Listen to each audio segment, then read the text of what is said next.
the type of girls that he wanted. He was inquiring that he needed white girls with, big butts and, big breasts, and girls that can squirt to the ceiling.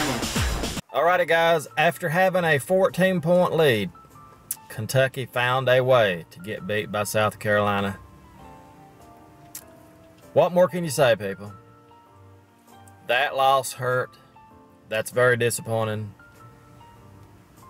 The road. When you're young and you go on the road, that usually means if you play,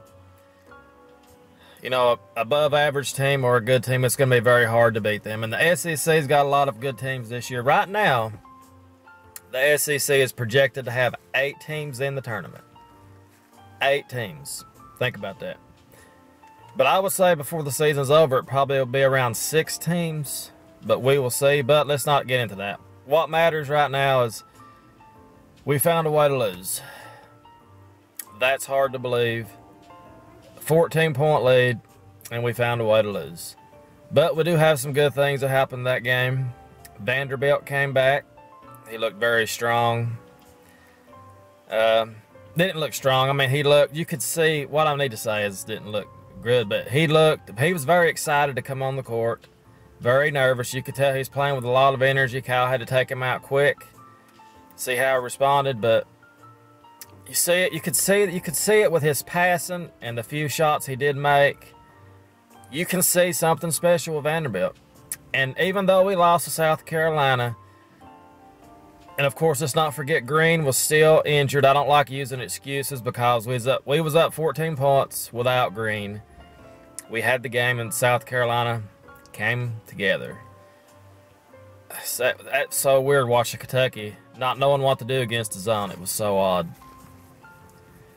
But Vanderbilt came back. He looked good for what it was, Give this guy maybe a month, 3-4 weeks, whatever. If he stays healthy, and Green comes back, this team's still going to be very good. I'm still very confident in my team, but that was a very bad way to lose. You don't lose 14-point leads. With 10 minutes to go or 11 minutes to go, something like that, I mean, that was just unbelievable. I was like, well, they're going to make a run. They'll get it like within 5-6 points.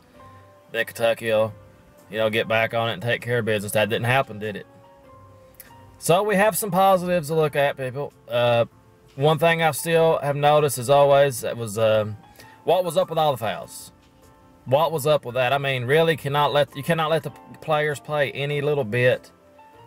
It was called the same way for both teams, so you can't really complain about it. But it made the game slow and very, kind of boring. It made it slow. It slowed it down too much.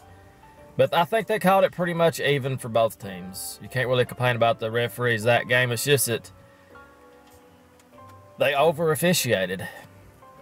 They went too far. They really did. But South Carolina wins. Now we head home to play Florida. And I want to see how well Vanderbilt does. I don't know if he might not even play. I've not looked online at nothing since that loss. It was a hard loss to take, so I've not even looked at how Vanderbilt responded or anything. I just know we play Florida. I've not looked at the box scores. That was a hard loss to take. It was a very disappointing loss. So the positives is that we will see how Vanderbilt does, how he responds. He's just got such great talent. Some of them passes he made, people, you could see it was next level stuff. It was something special, and let's just hope we can do better. I mean, it's a very young team, as we've said over and over. We're back home playing Florida now. Florida really has picked it up since they've entered SEC play. I've watched Florida play a couple games, and both times I've watched them play, they got beat. So they've turned it on in the SEC, though. I think they've lost 1 game in the SEC. We've lost 3, and we lose this game, we'll have 4 losses. And I don't know if you can win the SEC with Florida and Vanderbilt the way they're going.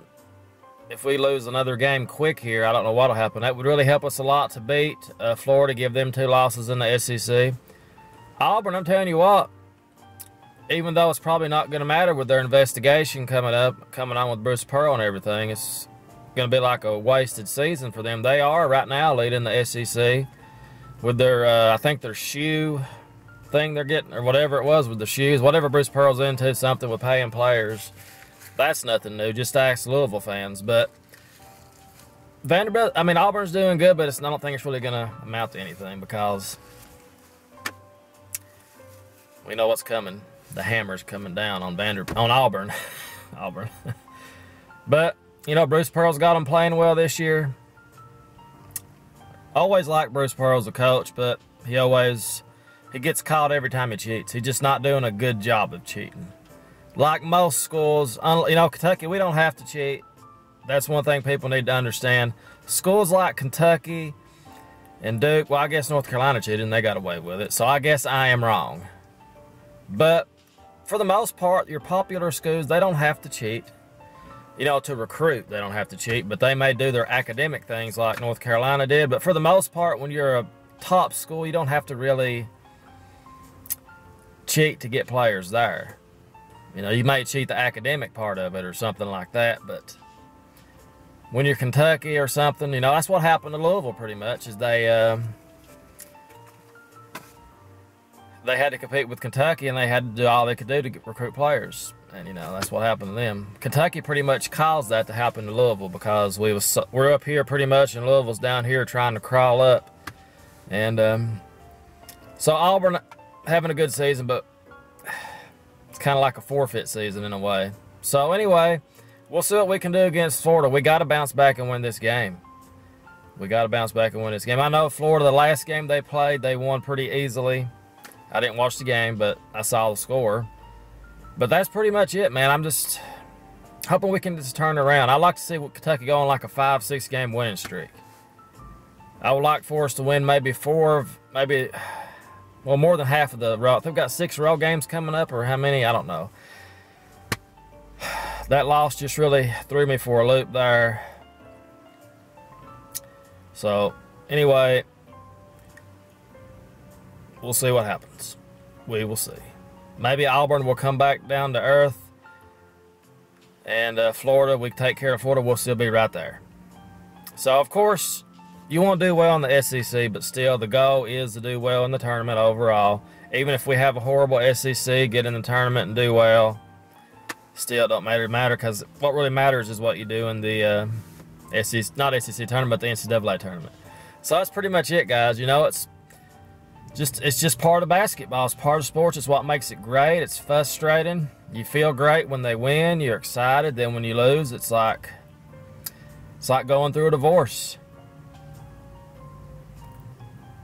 But the win, that's one thing I've always, you know, realized about Kentucky basketball is, when you're really into a sport, it's just up and down. Especially this year. It'd be nice to have, like, you know, just an amazing team, not really have to worry about the regular season, just pretty much going through, oh, we might lose 2 or 3 games, you know, something like that. But it ain't like that this year, that's for sure. So anyway, guys, let me know what you think about Kentucky. And as always, we are Kentucky. We are the greatest college basketball program of all time, with the best recruiter in college basketball. We may seem down right now, but Kentucky always bounces back. Nobody has more wins than Kentucky, the greatest college basketball program of all time. Just remember that. When you think, oh, Kentucky's having a bad year.